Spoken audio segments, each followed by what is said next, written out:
Bentrovati, volete passare una domenica, l'ultima domenica dell'anno bene? Venite nelle zone dell'antica contea? Volete vedere bella gente? Ecco, potete venire questa domenica nei territori dell'antica contea di Gorizia per fare una delle tre cose che oggi noi vi proponiamo. Quindi partiamo senza indugio tra sinistra Isonzo e destra Isonzo, anche perché il 31 di dicembre si fa una cosa sola, ma anche qualcosa di diverso lo abbiamo trovato. Partiamo con la nostra prima scelta di oggi. Ecco la prima cosa da fare per questa domenica, il 31 dicembre, siamo a Cormons alla maratona Giro del Collio ed è una cosa molto interessante, come vedete dal sito di Promotorismo FVG, maratona Giro del Collio, questa è la piazza di Cormons, la scheda di Promotorismo dice dalle ore 10 domenica 31 dicembre a Cormons, in piazza 24 maggio c'è la raccolta, partenza da via 24 maggio, iscrizioni presso il bar Rullo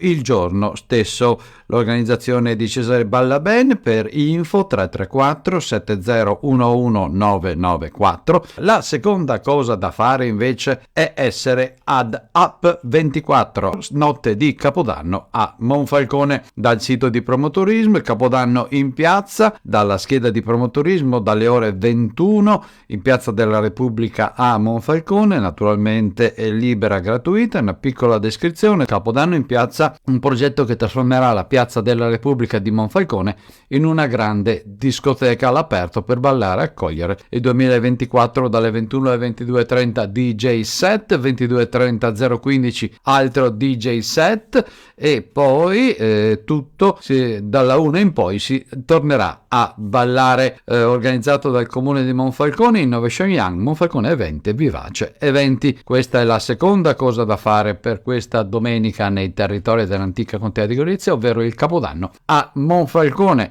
E poi l'ultima cosa da fare è l'altro Capodanno che è a Gorizia, Wonder Company 2K24, Capodanno in piazza. Questo è il Capodanno a Gorizia per quel che riguarda il capoluogo isontino, in piazza Vittoria dalle ore 22 qua a Gorizia, in piazza Vittoria. Come potete vedere, descrizione: nell'ambito del dicembre goriziano il calendario oggi offre il Gran Capodanno in piazza Vittoria, musica, animazione fino alla mezzanotte, quando inizieranno i fuochi d'artificio parzialmente silenziati e per poi riprendere la festa in musica. Sì, la particolarità dei fuochi d'artificio a Gorizia già da qualche anno che sono parzialmente silenziati o parzialmente rumorosi, insomma non danno quei grossi problemi per quanto riguarda gli amici animali. Il programma dalle 22 alle 23 live music con la band Slegare Tobia, dalle 23 alle 24 DJ set con Joe e Alex O'Neill DJ. A mezzanotte, oltre lo spettacolo pirotecnico dal Colle del Castello, è previsto uno spettacolo di stelle filanti e coriandoli dal palco. Dalle 24:15 al circa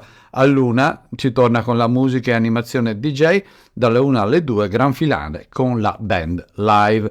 Pista di pattinaggio allestita sulla piazza Sarativa fin dopo mezzanotte, chiusura prevista ore 01:30, organizzato da Comune di Gorizia. E questo è tutto per queste tre cose da fare per questa domenica nei territori dell'antica contea di Gorizia. È tutto, sì, non abbiamo altro. Se volete, se passate dalla nostra pagina Facebook per prendervi appunti, perché non siete riusciti a vedere tutto, e ci lasciate un like, ci permettete di tenere compagnia sempre a più persone. È tutto, ultima puntata dell'anno, tanti auguri, passate bene e che il 2024 sia sempre migliore. È tutto, dicevamo, per oggi. Noi ci vediamo l'anno prossimo, stesso posto, stessa ora. Ciao!